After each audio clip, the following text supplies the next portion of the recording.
Olá, queridos irmãos e irmãs que nos acompanham no nosso grupo de estudos da fé católica. Que a paz de nosso Senhor Jesus Cristo e o amor de Maria esteja com cada um de vocês. E hoje, no nosso nono encontro, nós vamos partilhar mais um pouco sobre Nossa Senhora, através da pergunta que foi enviada, que é a seguinte: existe algum relato sobre a vida de Nossa Senhora após a morte de Jesus? E antes que a gente responda essa pergunta, é preciso entender os fundamentos, os 3 fundamentos importantes da nossa fé católica. A igreja crê, a igreja acredita que Deus se revela à humanidade através de 3 pilares fundamentais. Quais são eles? A Sagrada Escritura, a Sagrada Tradição Apostólica e o Sagrado Magistério. O que é a Sagrada Escritura?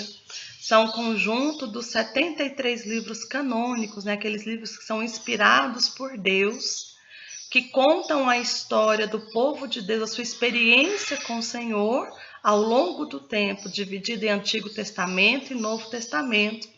E no Novo Testamento gira em torno principalmente dos evangelhos, da experiência, da concretização da promessa do envio do Filho de Deus nesse mundo, de tudo aquilo que Jesus fez, Jesus pregou ele, a presença de Nossa Senhora, dos seus apóstolos, discípulos e outros personagens.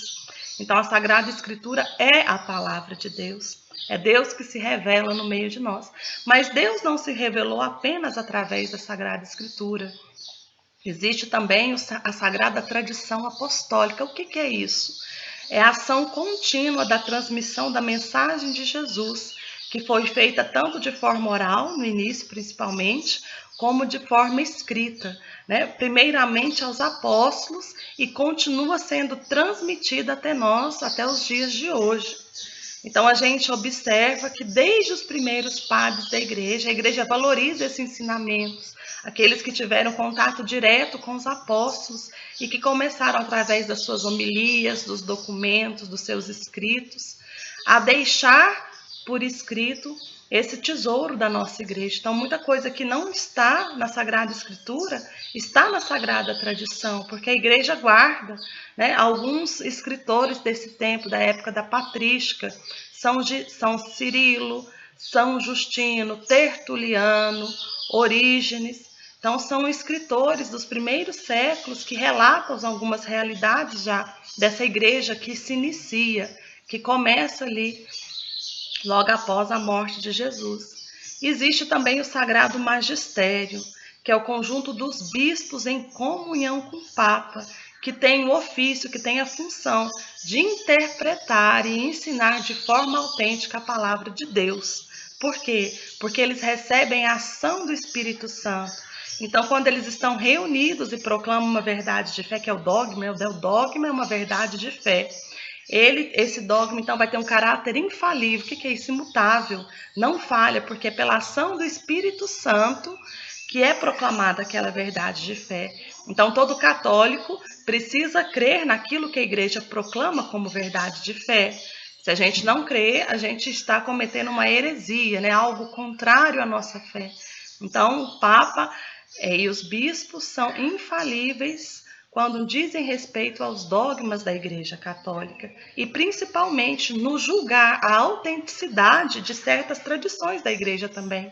Eles que passam para nós, à luz do Espírito Santo, à luz da Palavra de Deus, aquilo que deve ser seguido na tradição, o que está alheio, contrário à tradição. Então a gente precisa entender que a verdade é revelada por Deus a nós, através, na Igreja Católica que a gente crê, através desses 3 pilares. Então são verdades que não vão mudar. Deus já se revelou e a plenitude dessa revelação de Deus se deu em Jesus Cristo. Então não existe mais nada para acontecer na revelação pública. É o ápice, o fim de todas as coisas aconteceu ali, com Jesus morrendo por nós na cruz. Existem hoje as revelações particulares, mas a revelação de toda a igreja, a revelação universal já aconteceu. O que acontece nessa verdade que é revelada, que não muda, é o entendimento. Então a gente observa que no caminhar da igreja, a partir da ação do Espírito Santo e de vários estudos, de vários estudiosos, vários teólogos, exegetas, né, aqueles especialistas em estudar a Sagrada Escritura, a gente vai observando, então, uma melhor compreensão dessas verdades reveladas, né, desenvolvendo melhor a doutrina católica, explicando melhor a nossa fé. Então, para a gente começar a partir desses 3 pilares, nós vamos observar, né, para responder a pergunta: o que a Sagrada Escritura nos conta sobre Nossa Senhora? Então, a gente começa ali já tendo algumas pistas no Antigo Testamento. Lá no livro de Gênesis, no capítulo 3, versículo 4, é chamado até de proto-evangelho. Por quê? Porque é um anúncio, né, de uma salvação para aquele homem que havia acabado de cair no pecado, de infringir a lei de Deus, Adão e Eva, que tinham desobedecido ao Senhor, mas naquele momento Deus já traz uma novidade, né? Algo que iria acontecer ali que traria salvação para a humanidade, que seria diferente, né? A partir daquela desobediência, haveria alguém que iria obedecer a Deus. Então, no livro de Gênesis, no capítulo 3, no versículo 14. Então o Senhor Deus disse à serpente: porque fizeste isso, será maldita entre todos os animais domésticos e feras do campo. Andarás de rasto sobre o teu ventre e comerás o pó todos os dias de tua vida. Porei ódio entre ti e a mulher, entre a tua descendência e a dela.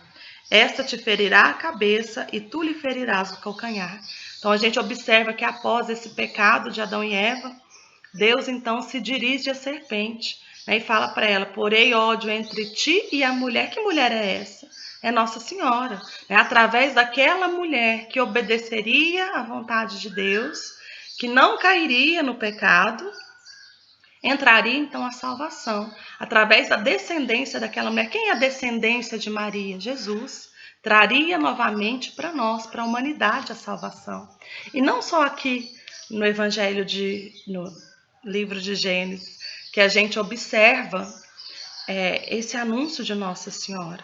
Lá no livro de Isaías também, no capítulo 7, versículo 17, Deus faz uma promessa para o seu povo. Isaías 7, versículo 14. Por isso o próprio Senhor vos dará um sinal. Uma virgem conceberá e dará à luz um filho, e o chamará Deus conosco, Emanuel. Então essa profecia acontece cerca de 750 anos antes do nascimento de Jesus.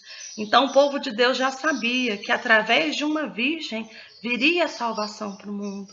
Então já foi algo que começou a ser trabalhado, né? Jesus começou a revelar aos poucos que através de Nossa Senhora, dessa virgem isenta do pecado, da mancha do pecado, viria a salvação através de Jesus para a terra.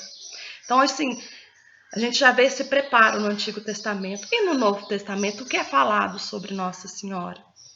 A gente observa no Novo Testamento, nos Evangelhos, como é falado Nossa Senhora unido aos fatos importantes da vida de Jesus. Então, ali vão narrar no Evangelho, às vezes, de forma similar, de forma diferente, um complementando o outro, sobre a anunciação de Nossa Senhora, sobre a visitação à sua prima Santa Isabel, sobre o nascimento de Jesus na gruta de Belém, a fuga para o Egito, né, com medo do rei Herodes, o retorno para Galiléia. Jesus então volta a morar em Nazaré. E aí depois tem o batismo de Jesus, a pregação às bodas de Caná, né, todo o momento de pregação de Jesus, a vida pública de Jesus, narram também sobre Nossa Senhora. E a gente observa ali, né, é uma maior centralidade quando chega o momento da paixão, morte, crucificação de Jesus, que é aquela famosa passagem que João então entrega, Jesus entrega então para João, Nossa Senhora. E aí nós podemos observar que Jesus não tinha outros irmãos. Por isso que a ele foi delegado a cuidar de Nossa Senhora. E depois disso nós observamos que Nossa Senhora aparece lá em Pentecoste, no cenáculo, né, na primeira novena que é narrada na Bíblia, os 9 dias que eles permanecem, os apóstolos, discípulos de Jesus com Nossa Senhora, permanecem em oração, esperando o Espírito Santo. Aquilo que daria força, impulsionaria que aquela igreja nascente começasse então a anunciar o Evangelho, a anunciar o reino de Deus. E a gente observa então lá, né, seguindo ali o Novo Testamento, em Apocalipse faz então uma nova alusão a Nossa Senhora, quando fala lá em Apocalipse com a mulher revestida de sol, com uma coroa com 12 estrelas e a lua debaixo dos seus pés. Então, ao longo de toda a Sagrada Escritura, nós temos menções sobre Nossa Senhora.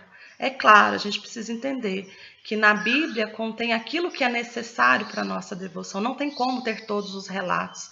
Então, a gente observa que Nossa Senhora, na Sagrada Escritura, tem uma vida oculta, né, que nós não temos conhecimento antes da Anunciação. Não sabemos, né, não está escrita ali a forma como ela foi concebida, o nome dos seus pais, não tem nada disso. E nem após a morte de Jesus. No último relato, essa entrega de Jesus a seu discípulo amado, São João na cruz. Então, na Sagrada Escritura, nós não temos esse relato. Mas lembrando mais uma vez, a Sagrada Escritura é um dos pilares onde Deus se revela. E agora nós vamos passar para a tradição. O que a tradição nos diz sobre Nossa Senhora?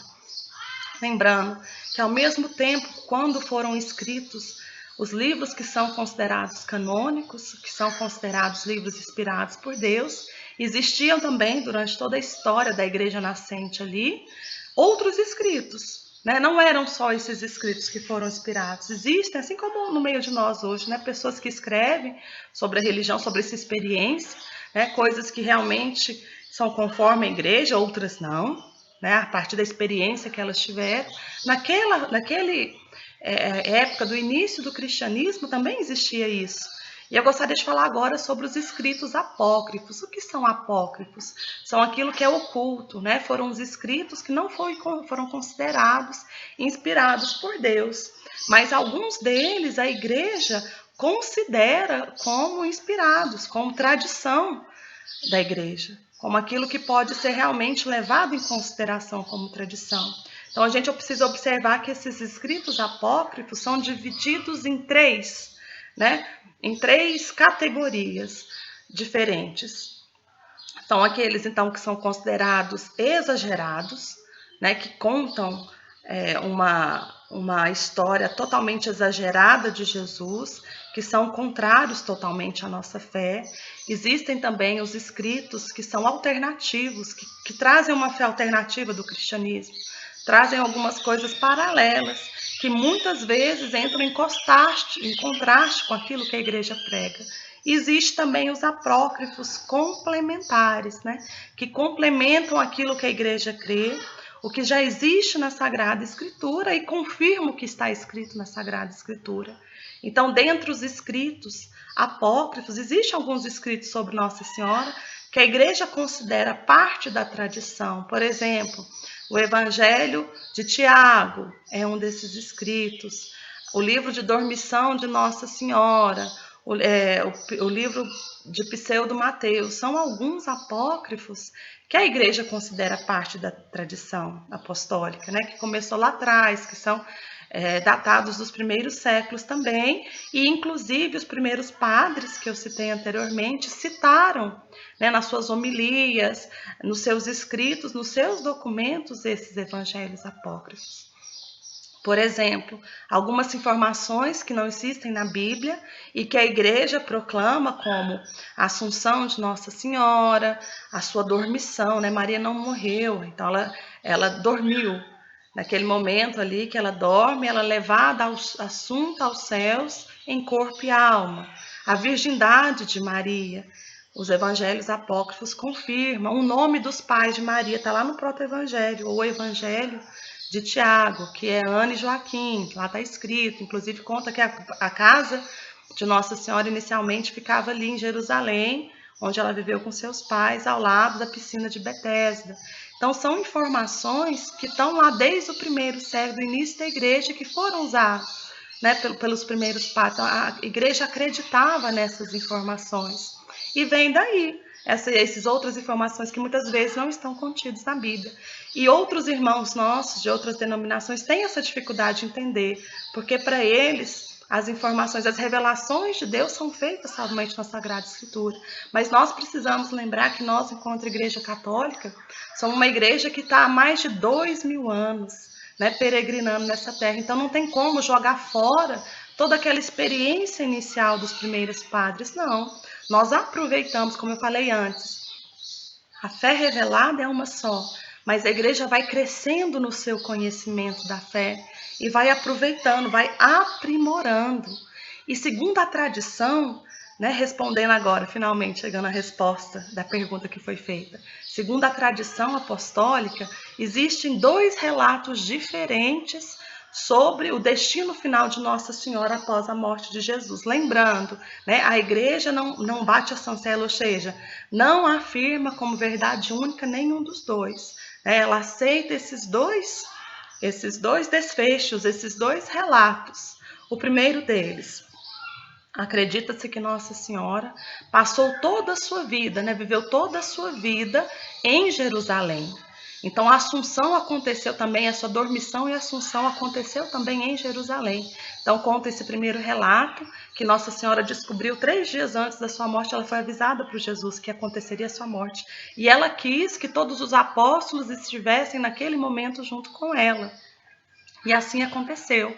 Então, eles foram testemunhas desse momento, dessa passagem de Nossa Senhora para a vida eterna, né? Quando Jesus veio buscá-la, quando acontece, então, a Assunção de Nossa Senhora. Até bom para a gente entender melhor o que é Assunção e o que é Ascensão. Assunção, Nossa Senhora foi levada ao céu, né? O poder é de Deus, então ela foi levada ao céu. Nosso Senhor Jesus Cristo não, ele teve a sua ascensão, ele mesmo, né, foi para o céu, porque ele é Deus, ele foi para o céu por si mesmo.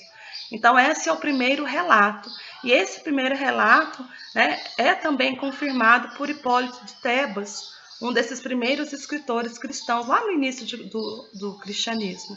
Mas também existe um outro relato, que logo depois de Pentecostes, Nossa Senhora, então, foi com o discípulo amado, foi com São João Evangelista, para a cidade de Éfeso. Né? João foi pregar na cidade de Éfeso, e lá ele ficou morando com Nossa Senhora. E esse segundo relato, né, ganhou força principalmente depois das visualizações, das visões particulares de Ana Catalina Emerick, uma freira lá no século XIX, que mesmo sem conhecer Éfeso, né, sem saber de nada daquela região, foi capaz de uma visão, de anotar tudo aquilo, né, de falar sobre essa casa de Nossa Senhora. Nossa Senhora conta para ela que morava nessa casa. Então, ela relata no seu livro bibliográfico que onde exatamente ficava lá, perto de uma colina, lá em Éfeso, e começaram então a procurar essa casa de Nossa Senhora. Então, em 1981, descobriu-se realmente lá próximo, né, usando esse manual, usando aquilo que Ana Catalina Beata, hoje é Beata, Ana Catalina Emerick, falou no seu relato. Descobriu-se então uma casa do 1º século, né, que foi então dita que aquela casa seria então de Nossa Senhora, junto com as ruínas de uma igreja. E lá nesse lugar é um lugar de peregrinação, né? Muitos papas já estiveram nessa casa de Nossa Senhora, nessa alegada casa de Nossa Senhora em Éfeso, né? Papa João XXIII, Papa Paulo VI, Papa João Paulo II, o próprio Papa Bento XVI. Então, assim, é um lugar de peregrinação católica. Um relato entra em contradição com o outro? Não. Né? Nada impede que Nossa Senhora realmente tenha morado em Éfeso, no final da sua vida tenha estado em Jerusalém. Então, assim, o que eu quero dizer com isso? São relatos, né, que enriquecem a nossa fé, mas a nossa fé não pode ser baseada somente nesses relatos. Eu continuo afirmando, tudo aquilo que é necessário para a nossa veneração a Maria já está na Sagrada Escritura. Então, a gente precisa entender que Maria precisa ser para nós modelo de fé. Né? Ela precisa ser aquela que nos estimula a ser pessoas melhores. Eu participei nesse fim de semana de um encontro internacional, de um congresso mariano internacional, né? Da Pontifícia Academia Mariana Internacional, lá de Roma. E a gente observa assim, muitos padres, né, muitos bispos participando, e eles falando dessa grande preocupação que eles têm hoje em relação à devoção mariana. Por quê? A gente sabe que o culto mariano acontece na liturgia, que é de acordo com as normas da igreja, de uma forma mais rígida, né, que foi estudada, inspirada, e acontece também na devoção popular. A devoção popular já é um pouco mais diferente, por quê? A pessoa que cria a devoção popular, ela também cria do jeito dela, né, sem muitas regras, uma coisa muito solta. Então, nesse congresso foi falado muito isso, para a igreja ficar em observação, para que realmente o estudo sobre Maria, o culto mariano, seja feito da forma correta, né? Maria precisa ser, primeiro para nós, inicialmente, modelo de santidade, modelo de fé, aquela que realmente se colocou a serviço de Deus. Quantas vezes a pessoa se diz, a gente vê muito isso em encontro, às vezes a pessoa que participa de grupo mariano, né? Eu sou católica, apostólica, romana, mariana. Não tem necessidade, né? Todos nós que vivemos uma fé católica já somos marianos, né? Eu sou católico, apostólico, romano, da renovação. Não existe isso. A igreja é uma só, nós somos uma unidade. Então, esses são movimentos que existem dentro da fé católica. Então, quando a gente professa a fé católica, naturalmente nós somos marianos, né? A igreja existem muitos documentos da igreja que vêm nos orientar em relação à nossa crença, em relação ao nosso culto. Eu gostaria de deixar depois para vocês, né, o culto mariano, um documento do Papa Paulo VI, que ele é muito claro, né? Dá três formas de expressar a nossa devoção a Maria, de acordo com alguns desses três critérios. O primeiro dele, nós precisamos ter uma fé mariana cristocêntrica. O que é isso? Aquilo que a gente venera em Maria precisa nos levar a Jesus. Maria não é um fim em si mesma, a nossa fé não precisa ficar presa em Maria, não. Ela passa por Maria para chegar ao fim último, que é Jesus, né? O centro precisa ser Jesus. E por que eu estou falando isso? Quantas vezes a gente observa na nossa comunidade mesmo, né? Em torno de nós aqui, a quantidade de grupos marianos que de repente começam a enfatizar muito Nossa Senhora, né? Participa de tudo relacionado a Maria e não tem participado das atividades de igreja. Às vezes, as reuniões desse grupo acontecem no domingo. O que acontece? As pessoas participam dessa reunião desses grupos marianos e não participam do centro, que é a missa e a Eucaristia. Então, a gente precisa estar muito observador, né? Estar muito crítico em relação a isso. Será que nessa fé mariana tem nos levado para Jesus, que é o centro? Isso é um documento papal, né? A segunda característica, a nossa devoção precisa caminhar junto com a liturgia, né? A gente precisa caminhar junto com a igreja. Quantas vezes a gente vê o disparate por aí, a gente observa na Sagrada Escritura. São poucos os relatos sobre a vida de Nossa Senhora e menos ainda sobre coisas que ela disse, né? Muito pelo contrário, porque a gente observa nos escritos são, e Maria guardava todas essas coisas no seu coração, ou seja, Nossa Senhora era a mulher do silêncio. Nossa Senhora continua sendo a mulher do silêncio. E quantos grupos por aí, né, com revelações particulares, Nossa Senhora nunca conversou tanto na vida como ultimamente nos grupos de devoção, né? As pessoas procuram esses grupos em busca de revelações. Está errado, a nossa fé não é baseada nisso. A nossa fé é baseada em transformação de vida. Não adianta nada a gente carregar um crucifixo grande, uma imagem grande no peito, uma medalha de Nossa Senhora, né? Quantas pessoas têm, né? Tatuam um terço, carrega o terço, coloca aquele tanto aparato exterior e dentro do coração não tem transformação nenhuma. Não é isso que Deus quer para nós. Não é isso que Nossa Senhora quer para nós. O que a gente precisa ser muito mais do que proclamar com a nossa boca uma fé em Nossa Senhora, nós precisamos ter uma fé de atitude, né? Então, que nós tenhamos essa consciência, comecemos a agir mais como Nossa Senhora, o nosso modelo de fé. Amém? Te desejo uma ótima semana, que Deus possa te abençoar e que nós estejamos sempre na presença do Senhor. Eu gostaria de deixar outro recado. Na semana que vem, nós vamos estar fazendo um sorteio dessa imagem aqui, ó, de Jesus, o Bom Pastor, para todos aqueles que participam dos nossos encontros. Então, eu gostaria que você deixasse o seu nome aqui embaixo, né, nos comentários, para que você possa participar no nosso 10º encontro desse nosso sorteio da imagem de Jesus, o Bom Pastor. Amém? Fiquem todos com Deus, uma ótima semana e sejamos todos selados e abençoados em nome de Deus que é Pai, Filho e Espírito Santo. Amém.